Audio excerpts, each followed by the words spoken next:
It's hard to imagine two people who disagreed on more than Ruth Bader Ginsburg and Antonin Scalia.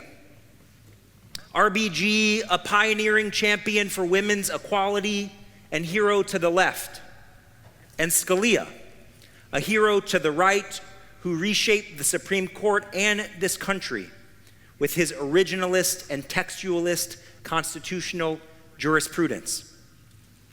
In their 22 years on the court together, they were famous for their often caustic disagreements. In one biting dissent, Scalia wrote that RBG's opinion was politics smuggled into law. RBG once wrote that Scalia's opinion took a wrecking ball to the law. In their working lives together, there was almost no common ground. And yet, in their personal lives, their families spent nearly every New Year's Eve together for over 3 decades. Scalia was, in RBG's own words, her, quote, best buddy. How could two people who so vociferously disagreed be best friends? Well, they were both outsiders. She, the first Jewish woman to serve on the court, and Scalia, the first Italian American on the bench, appointed at a time when Catholics still faced discrimination. They grew up in the same hometown, in the same era. RBG's husband, Marty, was a master cook. So was Scalia's wife, Maureen. They shared a love of good food, and Scalia always made RBG laugh out loud. In RBG's words, we were different, yes, in our interpretation of written texts, yet we were one in our reverence for the court and its place in the U.S. system of governments. As much as they disagreed, in their minds, what they shared far outweighed their differences. RBG's lifelong dedication to the law was inspired by the commandment from the Torah, tzedek, tzedek, tirdof. Justice, justice shall you pursue. And she had the original Hebrew hanging on the wall in her chambers. And she must have recognized that even though Scalia came to vastly different conclusions, that he too was informed by his own faith, and like her, a careful consideration of the law. So even though they disagreed, they didn't see the other as a bigot, as hateful for what they believed. They embodied the rabbinic principle of dan lakaf zechut, that we should judge the whole of a person with the scale weighted in their favor. More simply, when we see someone do or say something that at first glance appears to be wrong or unethical, we shouldn't judge them right away. We should give them the benefit of the doubt that they had good reason to do or say what they said. Yet in our own age, we have become less and less able to do that. By some measures, America is more divided than we've been in decades. But not only are we divided, more and more we see the people on the other side as immoral. According to a 2019 study by the Pew Research firm, wide majorities in both parties say that people in the other party are more closed-minded, and approximately half of both Republicans and Democrats view the other party as more immoral than other Americans. Not much of a surprise. Because in this new era of social media, of unfriending people whose views upset us, of curating our news through Twitter and Substack, or only watching MSNBC or CNN or Fox News, too often we just shut out the other side completely, so we don't even hear their argument at all. Because it has become more and more evident that the other side is just not like us. They are different. They are other. They are bad. And this is playing out in the Jewish community as well. According to the 2020 Pew Study of American Jewry, it is more important to American Jews that their current or future grandchildren share their political convictions than it is for those grandchildren to be Jewish. It is truly remarkable, shocking even, that for so many American Jews, our political identities, our identities as a progressive or a conservative, are more important than our identity as Jews, this piece of ourselves that has crossed oceans and spanned centuries, and that many of our spiritual ancestors died for. On the other hand, though, it makes total sense. If we see people that we disagree with, even other Jews, as morally corrupt, it's only logical that our political tribe takes precedence over our commitment to the tribe. So how might we begin to bridge this gap, to heal the rift dividing our society? Psychologist Jonathan Haidt, professor of ethical leadership at NYU's Stern School of Business, who studies the psychology and the evolutionary roots of morality. He's found that it's not that either liberals or conservatives are more moral than the other. It's that they define what is quote unquote moral in different ways. According to Haidt's research, there are 5 moral foundations that are common to all human cultures. The first two moral foundations are caring for others and reducing harm. That's the first one. And 2, fairness. While both liberals and conservatives care about these 2, liberals tend to care about them more. But the last 3 moral foundations, liberals tend not to care about very much at all, but conservatives do. These are valuing loyalty to one's own group, respect for authority and institutions, and purity or sanctity. Okay, I know that was a lot. It was. So here's a real-world example of how this plays out in Jewish terms, based on an article by the Israeli writer Yossi Klein Halevi on what he calls Passover Jews versus Purim Jews. Personally, I like Purim, not for political reasons. I just like the groggers, but I know we each have our own favorite.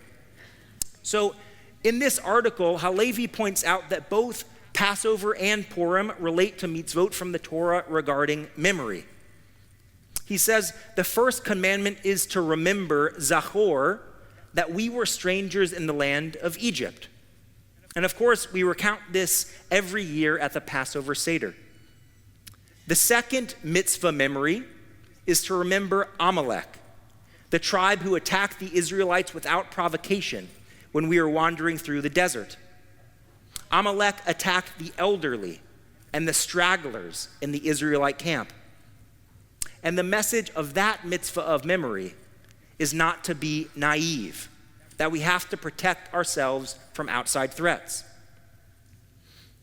Of course, Passover Jews tending towards the liberal side are motivated by that first mitzvah of memory, to remember that we were slaves in Egypt and therefore that it is our responsibility to empathize with and to care for the most oppressed in our society.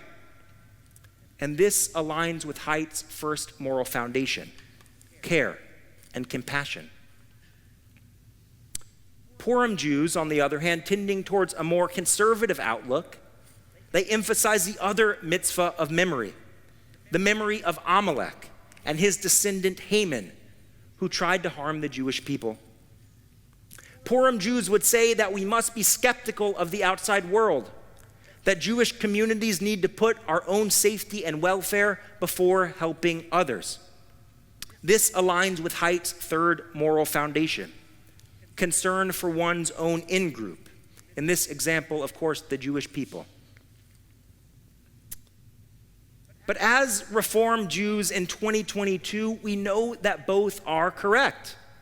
We must care for the oppressed, working to repair the world, but we also can't be naive about the anti-Semitism that we face from both the far right and the far left.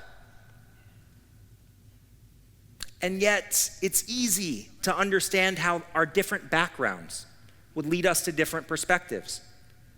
Those of us who have experienced the ills of anti-Semitism firsthand have a different outlook than those of us who see up close the suffering of other oppressed or needy people. So is one wrong and one right? I'd like to share a story that I first heard from my teacher, Rabbi Michael Marmer, that is found in both the Hindu and the Buddhist tradition. A group of blind men discovered a new strange animal called an elephant. They went over to the elephant to try to get a sense of what it was. The first went over to its trunk, felt around, and said, an elephant is like a thick, wriggling snake. The next, who found a tusk, said, the elephant is very much like a sharp spear. The next man, who had made his way to one of the elephant's legs, said, I don't think so. An elephant is much more like a tall and sturdy tree. And the next one, who happened along its side, said, no. An elephant is like a broad and high wall. The last one, unfortunately for him, somehow found his way right behind the tail. He took a deep breath, looked around and said, are we talking about the same animal? But what this story illustrates, of course, is that we all live a life that leads us to a certain understanding of the world. We can be quite certain that our perception is correct, that tusk really did feel like a spear. But if we never interact with people with different perspectives, we will never have a more complete understanding of the world. Haidt's model helps us to learn this lesson in our own lives. If we recognize that the other person may simply be seeing another part of the elephant, that their position might be reasonable given their life experience, we can view them in a different light. Just like RBG and Scalia, even though we differ, we can still be in relationship.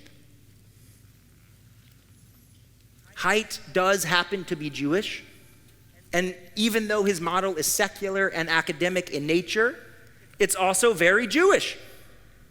Disagreement is a Jewish value, as long as our intentions are constructive, as long as we come to our ideas honestly and earnestly. This is known in Judaism as machloket l'shem shamayim, as a disagreement that's for the sake of heaven. Pirkei Avot teaches that no one embodied machloket l'shem shamayim more than two schools of thought, the house of Hillel and the house of Shammai, who disagreed on basically everything. Over 350 of their disagreements are recorded in the Talmud. Beit Hillel was generally more liberal and open to the influence of the outside world, while Beit Shammai rejected foreign influence and had a much stricter interpretation of Jewish law. One fun example, they famously disagreed on how to light the Hanukkah menorah. Shammai thought that we should start with all 8 candles lit that first night, and then light 1 fewer each night. And Hillel said that we should start with 1 candle and increase to 8. And of course, even to this day, we follow Hillel's custom. But they also disagreed on much more serious matters, like who should be eligible to study Torah, the laws for divorce, and so on. The Talmud, the most important work of rabbinic literature, is not so much a book of laws, but a collection of disagreements about them. Disagreement is part of our Jewish DNA. You all know the joke, 2 Jews, 3 opinions. But why did the rabbis of the Talmud Why do they include both the majority and the minority opinions?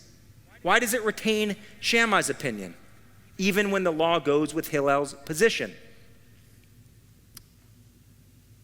The early rabbis must have believed that it's only through disagreement, through airing our ideas and debating them with other people, that we get closer to the truth.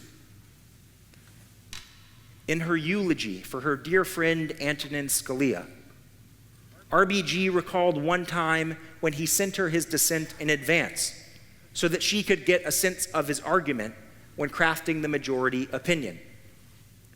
She said, "The dissent was a zinger. It took me to task on things large and small.